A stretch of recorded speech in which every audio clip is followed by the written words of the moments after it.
Shalom, queridos, graça e paz, que bom falar com você, ainda que através desse canal. Eu quero proclamar sobre a sua vida o sangue de Jesus e declarar que esse sangue é poderoso para nos guardar, nos proteger e para nos devolver tudo aquilo que é a vontade de Deus, partindo de uma identidade que pela graça dele nos foi devolvida, ou seja, de sermos feitos e chamados os seus filhos. Isso faz toda a diferença, isso fará toda a diferença, não só nesse tempo que estamos vivendo, mas em todos os nossos dias que seguirão a esses.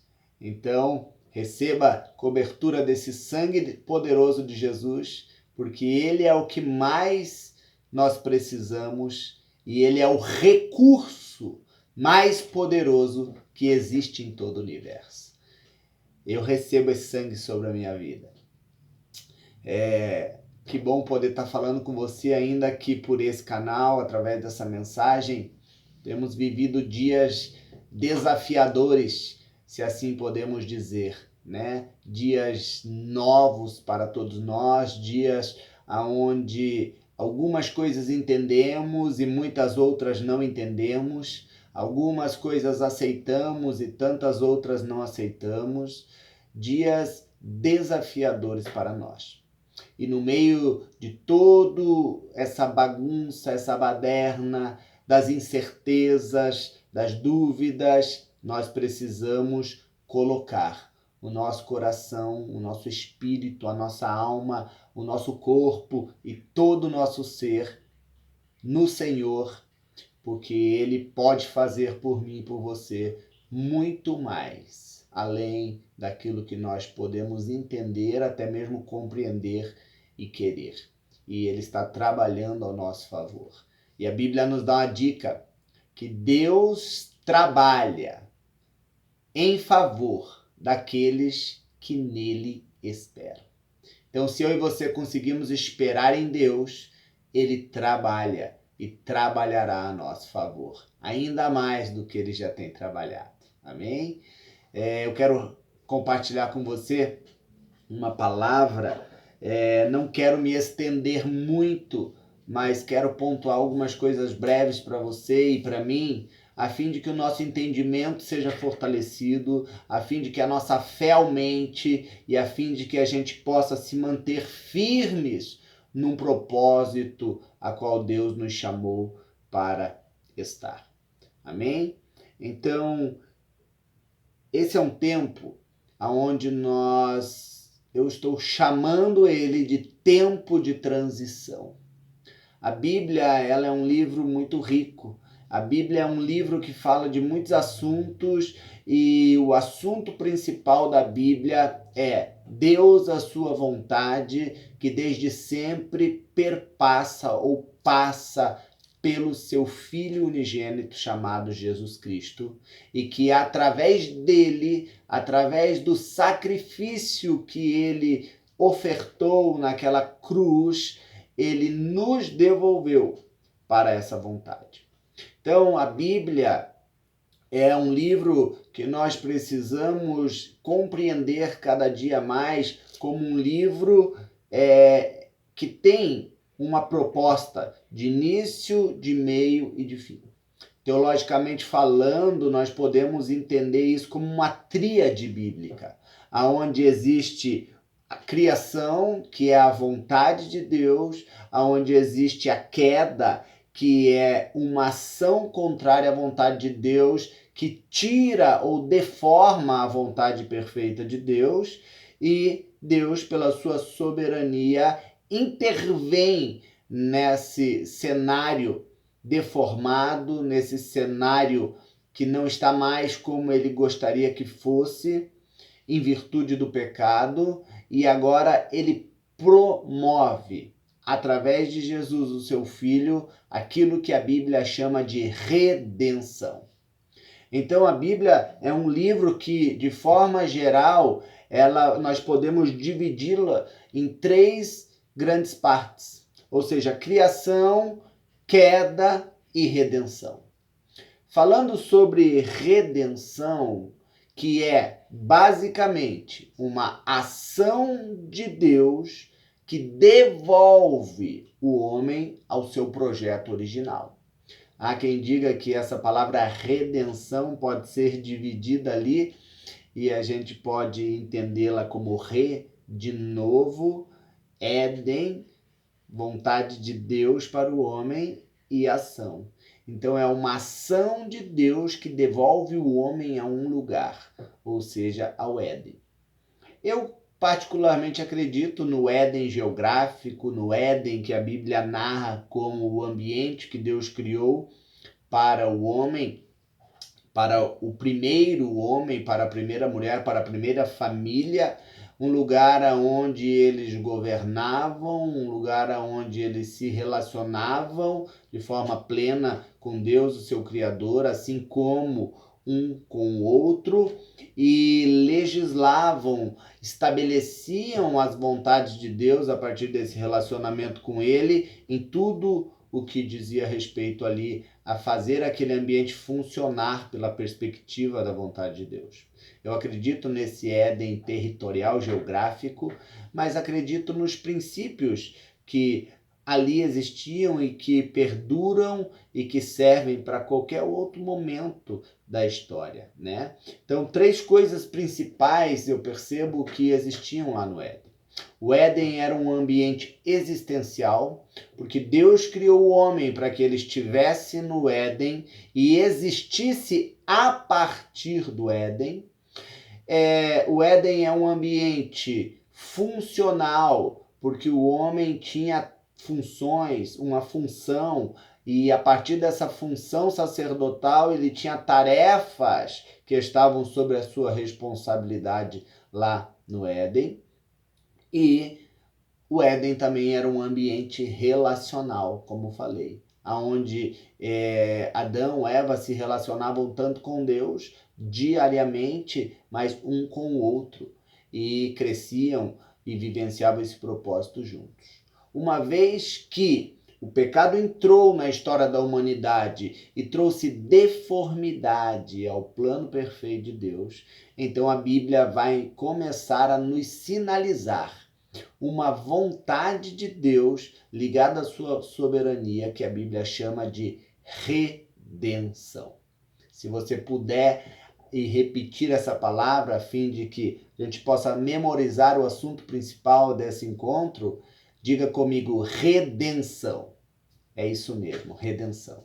Então, redenção é uma ação de Deus que nos devolve a um lugar da onde nós não deveríamos ter saído. Efésios capítulo 1, versículo 7, vai dizer que a redenção ela acontece por intermédio do sangue de Jesus Cristo, pelo qual nós temos a redenção, a Bíblia diz, a saber, pelo sangue de Jesus. Querido, esse sangue poderoso nos devolve a muita coisa dentro da vontade de Deus.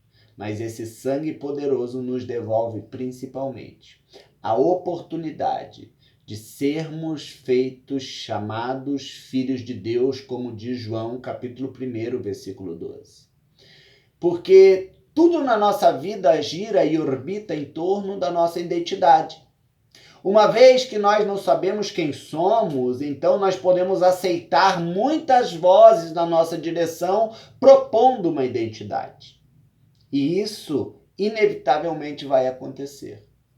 Porque o mundo e o seu sistema propõem uma identidade.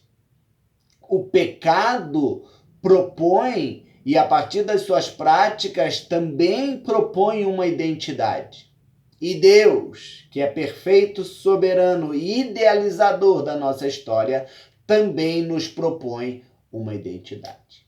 E é a essa identidade que nós precisamos atentar. É para o benefício que existe a partir dessa identidade que nós precisamos atentar novamente. É essa identidade que nós precisamos fazer memória. É isso que nós precisamos trazer à memória, como a Bíblia diz, dentre as muitas coisas. É trazer à memória aquilo que nos traz esperança. E em meio a um contexto desafiador, em meio a um contexto mexido, em meio a tantas e tantas situações contrárias, falando e com um volume alto na nossa direção, nós não podemos esquecer quem nós somos.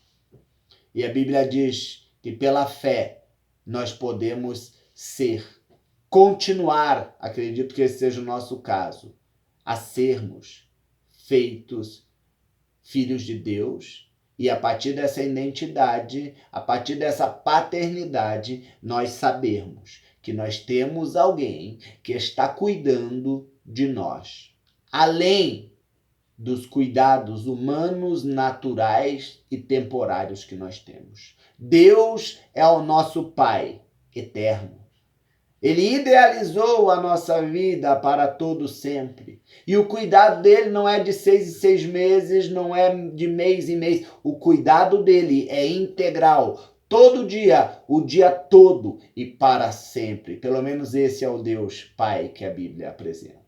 Eu quero te incentivar a você estar junto comigo, fortalecido ainda mais nessa identidade, para que em meio aos dias difíceis, para que em meio aos dias desafiadores, para que em meio aos dias de turbulência ou atribulados, a quais muitas vezes vem na nossa direção, você e eu possamos ter baixas que às vezes são inevitáveis para qualquer tipo de pessoa, mas que nós não tenhamos baixas no nosso DNA, na nossa real identidade. As coisas vão, as coisas voltam. As coisas ora aumentam, ora diminuem. As coisas elas são suscetíveis a existirem e desaparecerem porque são coisas. Entenda essas coisas numa amplitude maior, como às vezes status social, entenda isso às vezes como posição social. Isso podemos aplicar às questões relacionadas a trabalho, ocupação e função, mas tudo isso pode passar, querido, mas Deus e a sua vontade nunca passarão. E se eu e você estamos nele, a partir dessa identidade, nós também iremos prevalecer sobre tudo aquilo que é passageiro. A Bíblia diz em alguns momentos que Deus abalaria não só coisas espirituais, que a Bíblia chama de céus, mas questões naturais ligadas à terra. Eu abalarei. E não foi só uma vez que a Bíblia falou isso, que Deus, o Senhor, abalaria. Céus, terra, questões de ordem espiritual e outras de ordem natural. Para quê?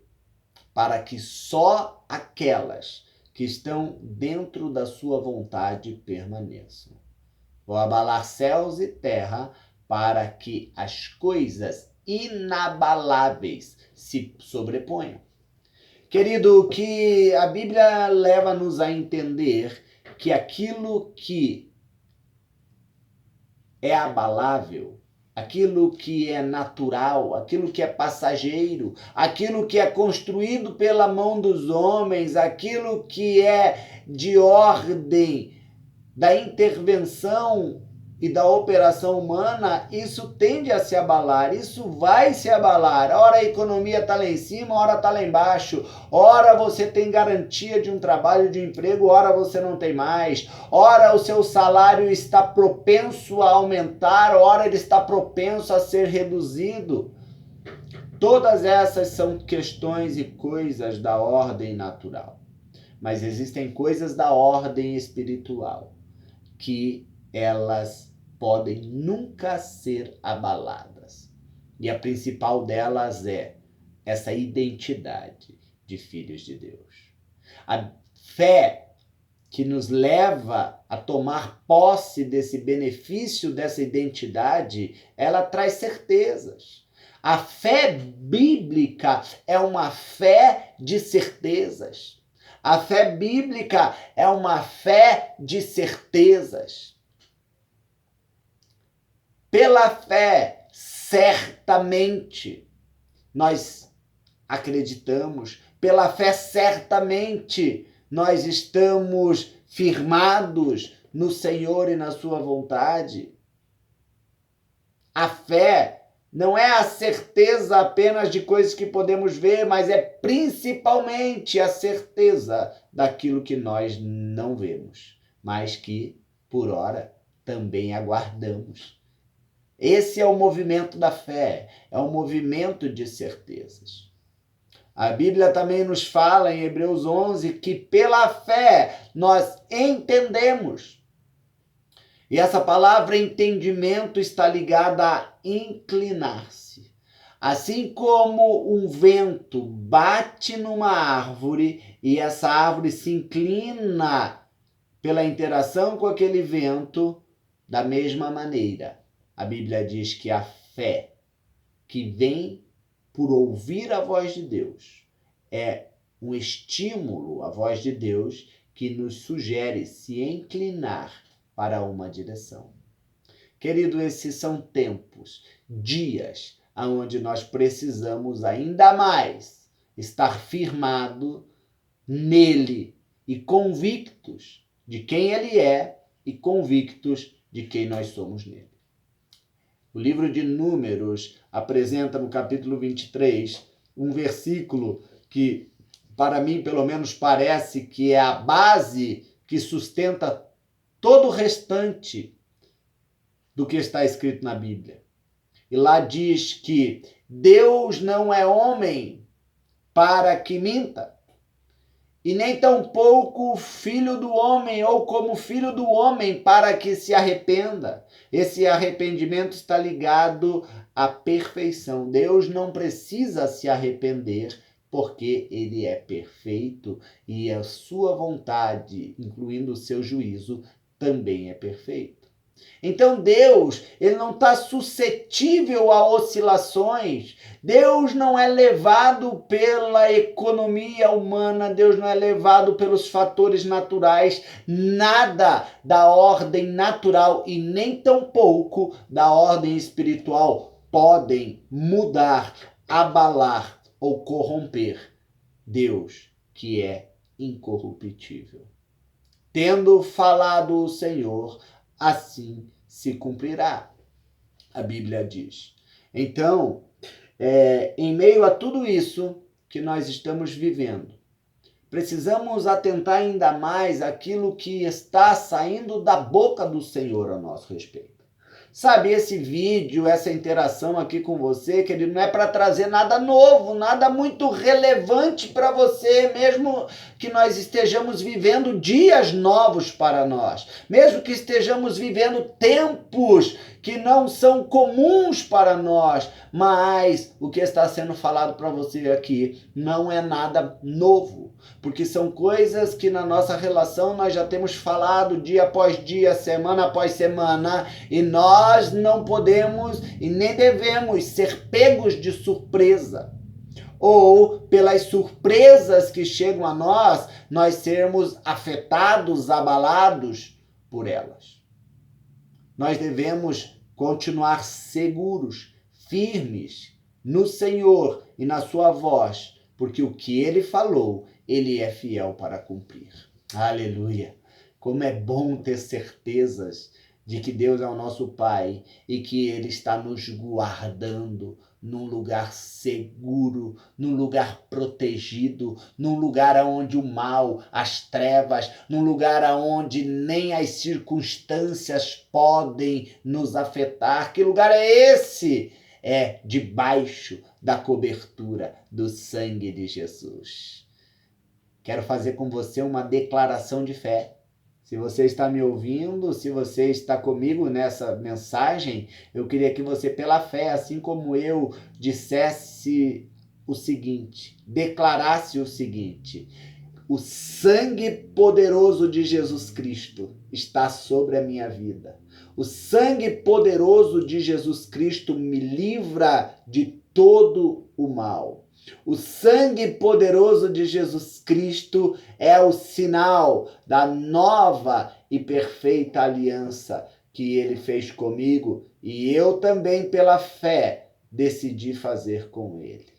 Diga mais uma vez: o sangue de Jesus Cristo cobre a minha vida. O sangue poderoso de Jesus Cristo cobre a minha casa, a minha família. O sangue de Jesus cobre os meus filhos, o meu cônjuge. Tudo aquilo que Deus confiou a mim está debaixo desse sangue poderoso. Aleluia. Você recebe isso? Você recebe isso para a sua vida? Eu recebo. Preste atenção no que a Bíblia diz através desse texto que eu quero ler com você. Êxodo, capítulo 12, fala sobre um tempo de transição. Tempo de transição aonde Deus deixa claro qual é a sua vontade, aonde o inimigo, as trevas, deixam claro também qual é a sua vontade, e o povo também expressa e deixa claro qual é a sua vontade. Olha o que diz a Bíblia. Êxodo, capítulo 12, diz assim: Disse o Senhor a Moisés e Arão, os líderes, ainda quando eles estavam no Egito: diga a toda a comunidade de Israel que, por esses dias, todo homem deverá separar um cordeiro para si, para a sua família, um cordeiro para cada casa. Se a família for pequena, então que o cordeiro seja dividido com os vizinhos. Ó Deus, querendo promover unidade, relacionamento. Guardem este dia como memória para mim. O que é que vai acontecer? O Senhor está dizendo: peguem esse animal, passem um pouco de sangue nas laterais e nas vigas superiores das portas das vossas casas. Por quê? Porque nessa noite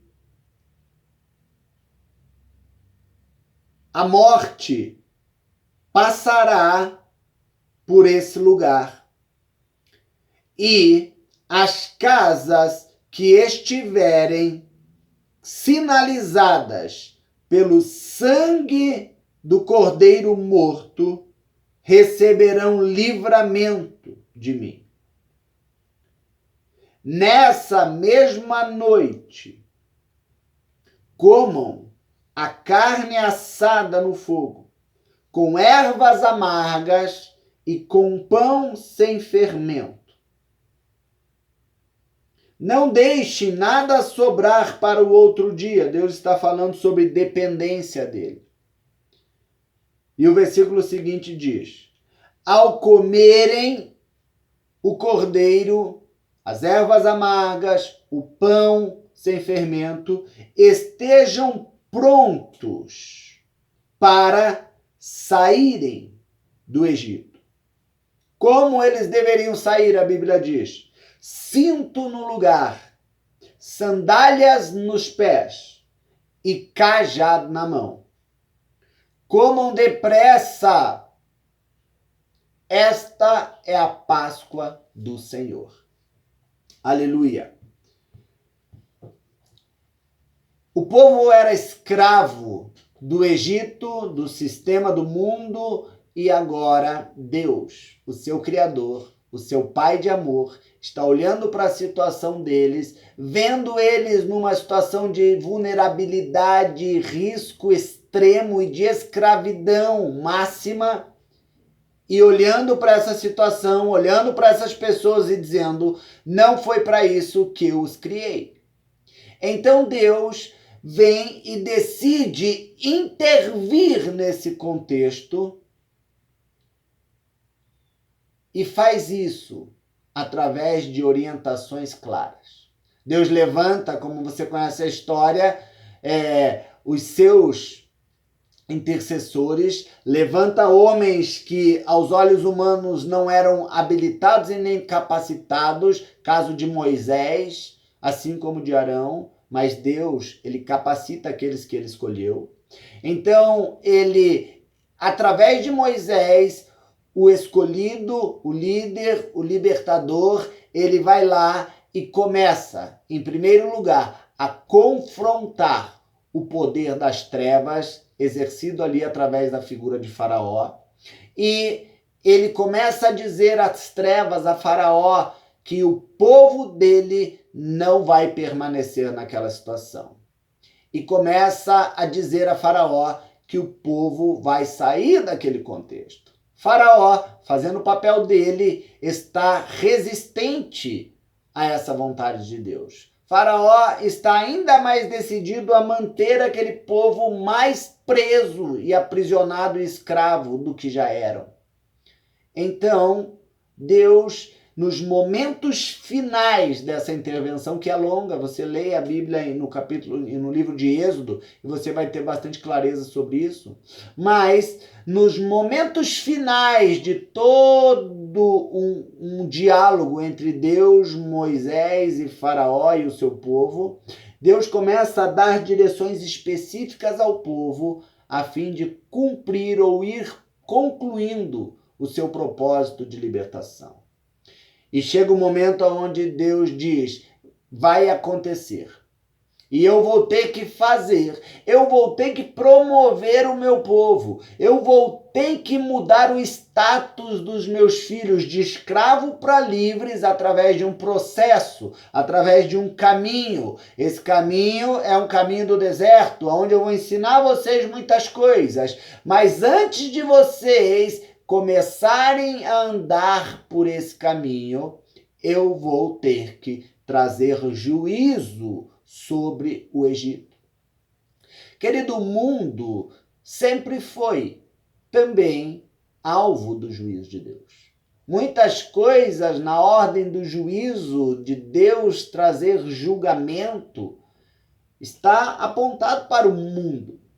E eu e você não somos desse mundo, como a Bíblia diz, mas nós estamos nesse mundo. E o que vai fazer toda a diferença é, nós estamos nesse mundo com o entendimento correto? Porque se nós estivermos nesse mundo sem o entendimento correto de quem nós somos, isso fala de identidade, como eu comecei falando, nós seremos levados pelos ventos de dificuldade, pelos ventos de tribulação, pelos ventos de más notícias que chegam a nós dia após dia. Mas, se estivermos nesse mundo com o entendimento correto, entendimento esse que é inclinados pelo aquilo que Deus tem nos falado, então nós estaremos nesse mundo confuso, desafiador, tribulento muitas vezes e atribulado, mas sabendo quem nós somos, sabendo quem nos guarda, sabendo quem está trabalhando a nosso favor e sabendo também que existe um futuro e uma esperança para nós em meio a tudo isso. E é esse o tipo de entendimento que vem pela fé que eu quero te incentivar a ter e buscar no Senhor.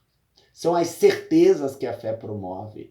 É a orientação segura que a voz de Deus traz para alguém. A fé é a certeza. Pela fé entendemos tantas coisas, mas principalmente que Deus não muda. De que Deus é o nosso papai de amor e que Ele está cuidando de nós como seus filhos. E esse cuidado é um cuidado que está muito além daquilo que nós temos que fazer na esfera natural. Temos que nos higienizar, temos que passar o álcool gel, temos que evitar as saídas como está sendo proposto, principalmente para as pessoas que estão numa zona de risco maior. Sim, temos que fazer tudo isso. Mas tudo isso, querido, é insuficiente para nos guardar de tanta maldade e de tanta mazela que existe nesse mundo. É só o sangue de Jesus que pode nos proteger. É só o sangue de Jesus que pode nos trazer um cuidado além de todo cuidado natural. Se Deus, o Senhor, não guardar a casa, em vão é o trabalho daqueles que guardam. Se o Senhor Deus não proteger a cidade, está escrito que é vão o trabalho daqueles que aguardam. Vamos nos esconder ainda mais no sangue de Jesus. Dias de Páscoa estão se aproximando e não existe tempo mais oportuno para nós lembrarmos o porquê a Páscoa existe. O porquê Deus estabeleceu essa festa bíblica. Não foi para o chocolate, não foi para o marketing do coelho, não foi para nada a não ser para nos lembrar de quem nós somos sem Ele. De qual é o destino de alguém que decide viver sem Ele. Ou seja, a escravidão do Egito, de um mundo governado pelas trevas, mas que pela misericórdia e pelo amor de Deus e pelas intervenções desse Deus que é Pai, Ele pode mudar o status de qualquer pessoa que hoje está escravizada ou de que se encontra numa situação de prisão espiritual. E Ele pode tirar alguém desse lugar e, pelo sangue poderoso dele, mudar a condição dessa pessoa, mudando a sua identidade. Muitas coisas ainda vão acontecer na direção desse mundo. Muitas coisas ainda vão acontecer em meio ao caminhar desse mundo. Mas eu e você vamos permanecer guardados e escondidos debaixo do sangue poderoso de Jesus. Amém? E duas coisas aqui importantes para nós já irmos caminhando para o fim. A primeira delas é que em meio a esse tempo de transição, a Bíblia nos ensina que Deus propôs comportamentos ao povo. São comportamentos sugeridos ao povo que estava numa transição do Egito para o lugar que Deus os queria colocar. Numa transição de um lugar, de uma condição escravizada, limitada, para uma condição onde a vontade de Deus apontava coisas novas. Comportamentos sugeridos pelo Senhor. Está escrito, primeiro, o cardápio que deveria fazer parte daquele momento. A Bíblia diz, um cordeiro assado no fogo. Essa é uma menção de Jesus, você já sabe. O Cordeiro de Deus que tira o pecado do mundo. Segundo item do cardápio, ervas amargas. Ervas amargas, sim. Deus queria que eles tivessem uma memória. Degustassem as ervas amargas a ponto disso promover uma memória neles de como era a vida deles enquanto estavam sob o jugo do Egito. De quão amarga era a vida deles quando eles estavam presos debaixo do jugo de Faraó.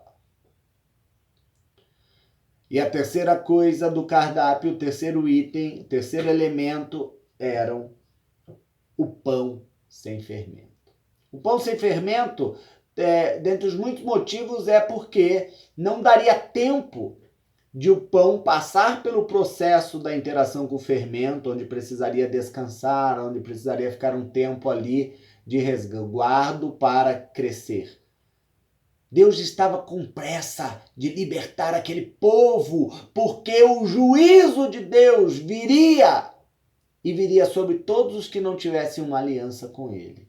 Todos os que não tivessem um relacionamento de fé verdadeiro na dependência dEle.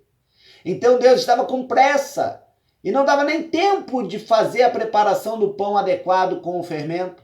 Então Deus, que ainda está com pressa de salvar todo aquele que precisa e reconhece que necessita da salvação dele. Está escrito que todo aquele que invocar o nome do Senhor será salvo. Deus quer salvar.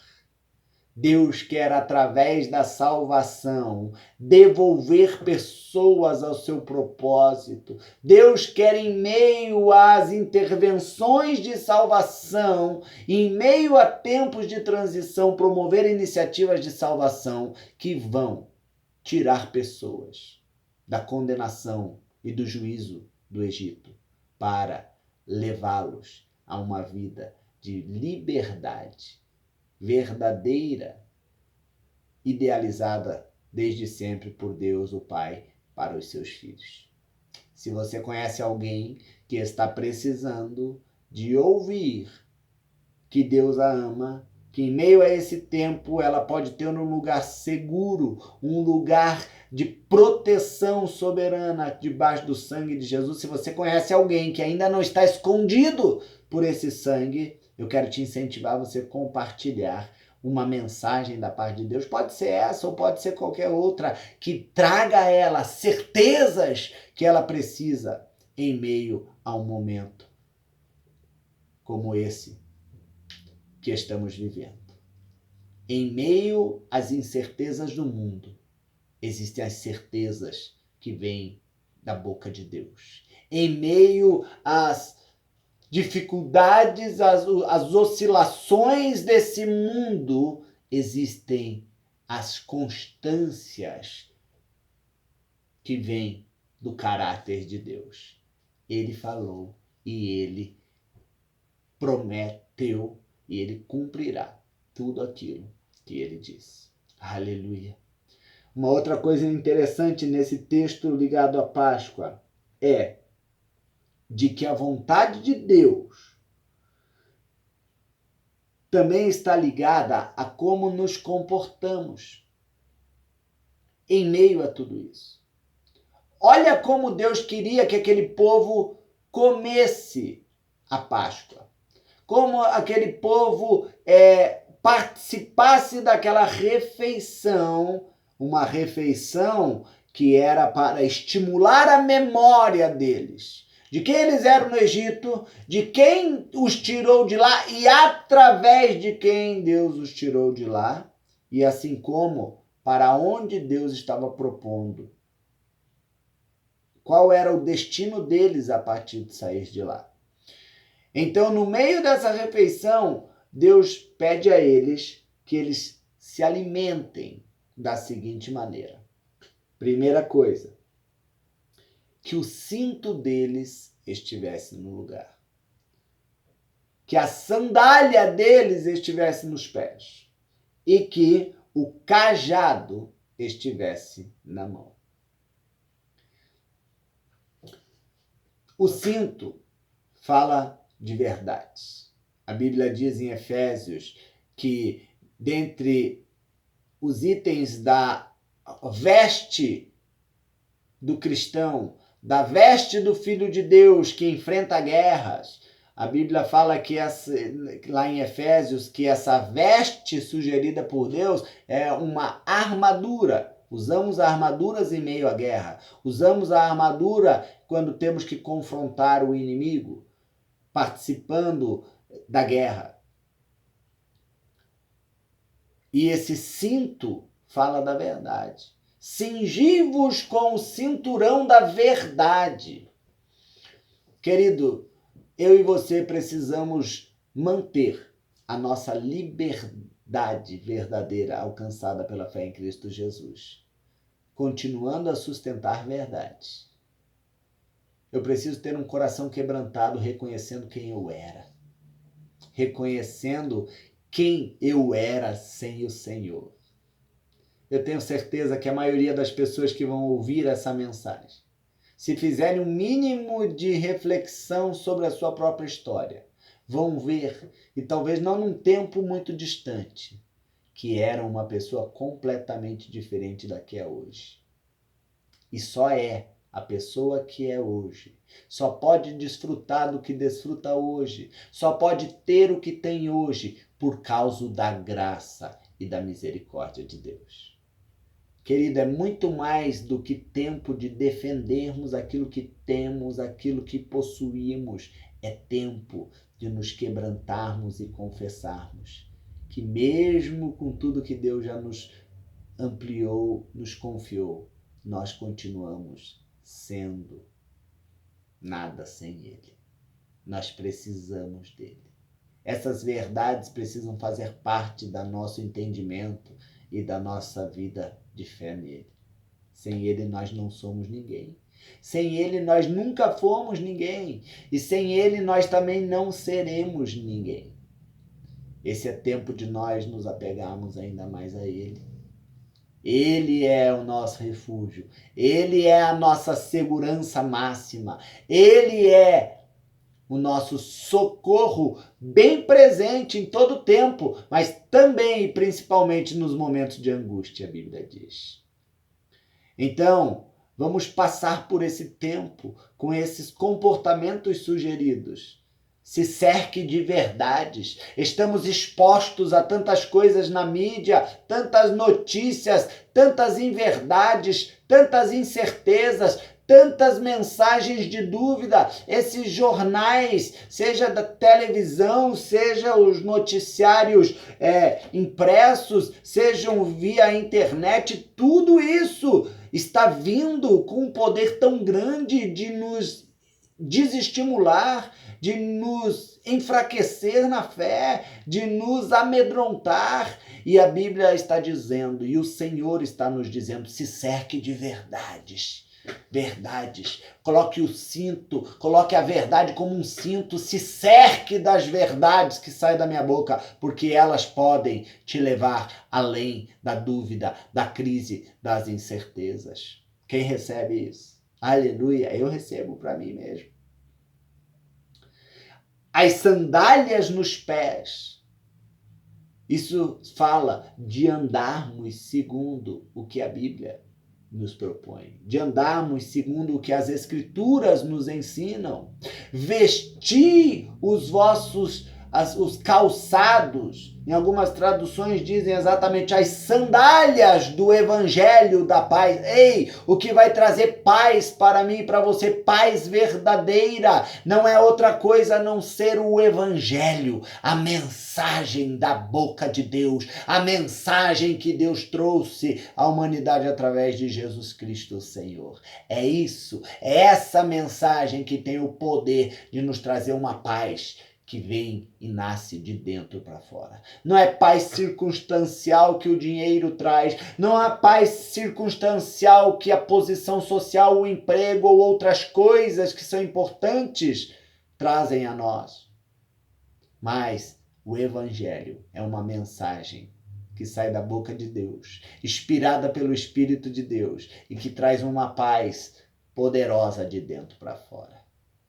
Então, vamos nos cercar das verdades, assim como se veste um cinto. Vamos andar segundo os ensinos das Escrituras, assim como calçar uma sandália e andar por um caminho. E também vamos pegar o cajado na mão. Cajado é um item que sinaliza autoridade. Moisés, o libertador de Israel, tinha em sua mão um cajado. E esse cajado era um item que representava a autoridade que ele tinha da parte de Deus. Eu e você, querido, temos em nossas mãos, confiada por Jesus, o Senhor, a autoridade máxima que está no sangue dele para combater todo o mal que vem em nossa direção e para nos proteger por esse sangue poderoso que nos cobre. Esse sangue é tão poderoso que se fosse só para perdoar os pecados já seria tão maravilhoso, mas ele vai além. Esse sangue perdoa os pecados, mas devolve a nós uma identidade verdadeira.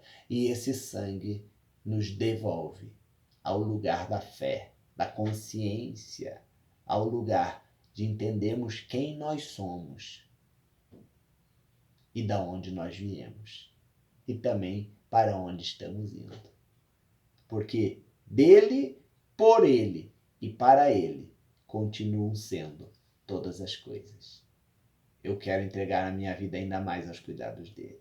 E que esses dias possam ser dias aonde eu consiga. Vou precisar me esforçar para isso, acredito que você também. Que eu consiga, em meio a isso tudo, me apegar ainda mais a ele.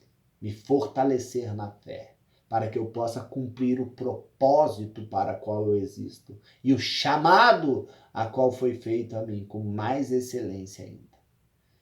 Eu decidi que eu vou sair desse tempo mais comprometido. Eu vou viver e sair desse tempo mais fiel, mais santo, mais íntegro, mais maduro e mais comprometido. A minha fé não é uma fé circunstancial. A minha fé, ela nasce por aquilo que Deus falou. Que o Senhor Todo-Poderoso guarde a sua vida. Que a sua casa, querido, esteja guardada debaixo do sangue de Jesus Cristo. Te incentivo você a proclamar esse sangue poderoso sobre a sua família, sobre os seus filhos, sobre o seu cônjuge. Coloque a mão na cabeça deles, proclame o sangue de Jesus. Coloque